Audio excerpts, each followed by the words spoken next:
भाजपा की सरकार बनी थी तो अपना एक एजेंडा दिया था, जिसमें कहा था कि मतलब जो गुंडे हैं उनको मतलब जो है उनसे सख्ती से निपटा जाएगा। बावजूद इसके भी भाजपा का शासन होने के बावजूद इसके इतनी दुस्साहसिक घटना की है आपके कानपुर में, इस बारे में क्या कहना चाहते हैं? कानपुर में जो घटना घटी है, 8 बहुत ही सुलझे हुए सीओ लेवल के, एसएचओ, एसओ लेवल के आदमी जो मरे हैं, आप क्या समझ रहे हो? ये इसके पीछे केवल उस क्रिमिनल का दिमाग है? नहीं, पुलिस के अंदर ही पुलिस के अंदर ही जो लोग खबर देने वाले हैं, जो उसके एजेंट, जैसे पुलिस अपने मुखबिर रखती है ना, ऐसे ये बदमाश भी अपने पुलिस वालों में मुखबिर रखते हैं। तो ये उसने जिसने भी सूचना दी है, सबसे पहले तो उसका एनकाउंटर होना चाहिए जिन पुलिस वालों ने इन नौजवानों को मरवाया है।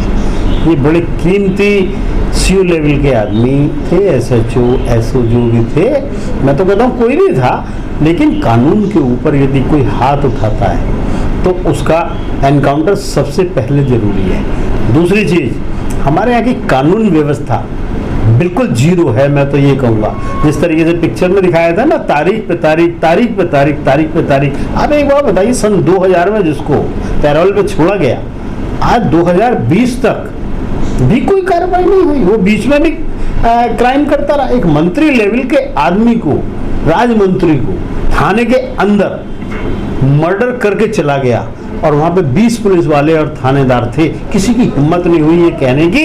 आज मैंने टीवी पे सुना था ये कि हाँ जी हमारे सामने मर्डर किया गया है। तो एक बात बताइए, जब पुलिस वाले ही डरते हैं, जनरल आदमी क्या करेगा? कानून हमारा कड़ा होना चाहिए। 6 महीने के अंदर अंदर हर केस का डिसीजन होना चाहिए। उसके बाद इन बदमाशों के हौसले खत्म होंगे।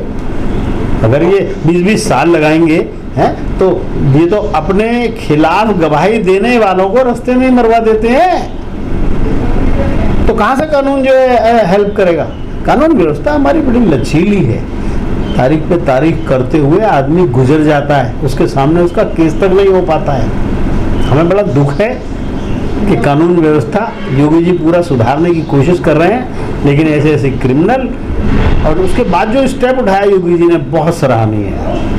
जितने नामी बदमाश है, चाहे वो जेल में है चाहे वो बाहर है, उनके संपत्ति को कुर्क किया है। जो कब्जे की जमीनें हैं वो छुड़वाई हैं। 10 केस तो जमीनों के कब्जे के मेरी निगाह में है, जो नोएडा और ग्रेटर नोएडा में बदमाशों ने कब्जा रखी है। 10 केस कम से कम मेरे पास हैं। दूसरी चीज, जिन लोगों को पुलिस की हेल्प मिलती है, हेल्प मीन्स यदि कोई आदमी किसी का गवाही दे रहा है, उसकी जान को खतरा ना हो, तो इसलिए उसे पुलिस की हेल्प मिलती है। ऐसे मेरी जानकारी में कई केस हैं जो पुलिस 8-8, 10-10 सुरक्षा गार्ड लिए हुए हैं पुलिस से, और लोगों को ब्लैकमेल कर रहे हैं। 8-8, 10-10 सुरक्षा गार्ड लिए हुए हैं और पब्लिक को ब्लैकमेल कर रहे हैं, व्यापारी को ब्लैकमेल कर रहे हैं, जमीन वालों को ब्लैकमेल कर रहे हैं। कहाँ तक सरकार गहराई तक जाएगी? तो मैं तो कहता हूं, जिनको सुरक्षा मिली हुई है उनसे सुरक्षा भी वापस ली जाए। और जो ये बदमाश 20-20, 30-30 साल तक खुले घूमते हैं, एक पैरोल पे छुट्टी मिल गई, पैरोल ले ली, और उसके बाद में क्राइम करते रहते हैं, जेल से बैठ के क्राइम करते हैं।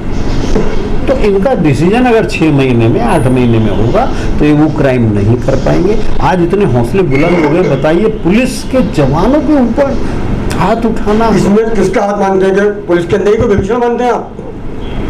100% इसमें पुलिस वाले हैं, 100%। टेलीविजन की न्यूज के अनुसार ही आपको बता रहा हूँ कि 20 पुलिस वालों की उस टाइम में 20 पुलिस वालों से टेलीफोन पे बातचीतें होती रही हैं। और इतना हौसला कि पुलिस वालों की कनपट्टी पे रख के और फिर रिवॉल्वर मारी गई, और उसके बाद कुल्हाड़ी से उनकी टांग काट दी गई। ये नहीं है केवल AK-47 से छज्जे से ही गोलियां चल के और उनका मर्डर कर दिया गया है ना।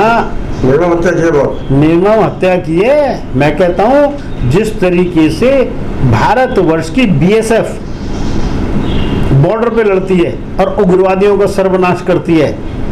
ये तो हमारे अंदर ही पले हुए उग्रवादी हैं। इन उग्रवादियों के लिए पुलिस फोर्स है और पुलिस फोर्स का ऐसा हाल करेंगे ये। मैं तो कहता हूं बिल्कुल इनका नेस्त नाबूद कर देना चाहिए इनको। ये तो अंदर के ऐसे उग्रवादी बैठे हैं कि बाहर बॉर्डर के उग्रवादियों से भी खतरनाक है। तो हम लोगों को, प्रशासन को, कानून को, व्यवस्था को सुधारना होगा।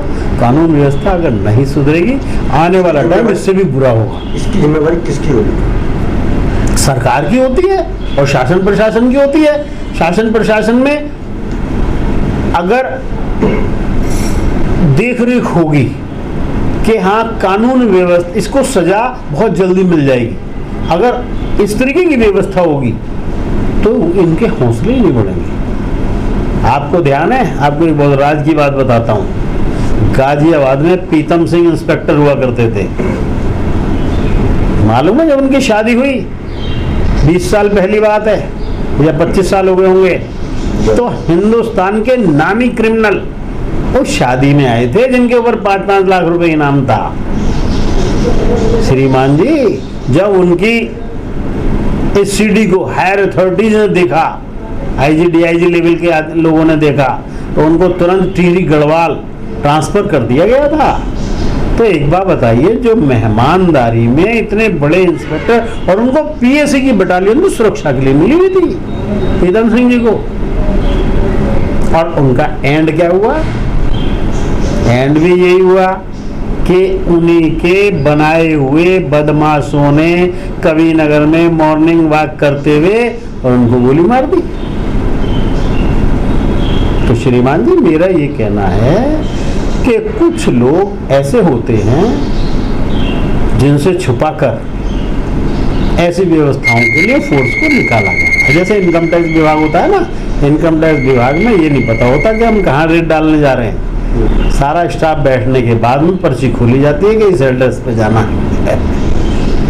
तो इसी तरीके की व्यवस्था होनी चाहिए, वरना 20 पुलिस वालों ने यदि फोन करके तो दुबे के घर दुबे को ये खबर दे दी तो पहले से तैयार हो ही गया। उसने तो बहुत कुछ असला मंगा रखा था, हदगुल्ले तक उसके उसमें बंकर में मिले, जो टेलीविजन ने बताया। तो मैं कहता हूँ ऐसी निर्मम हत्या करने वाले व्यक्ति को सरेआम खड़े करके गोली मारी जानी चाहिए, जिससे और लोगों का हौसला भी बदमाशों का बुलंद ना हो।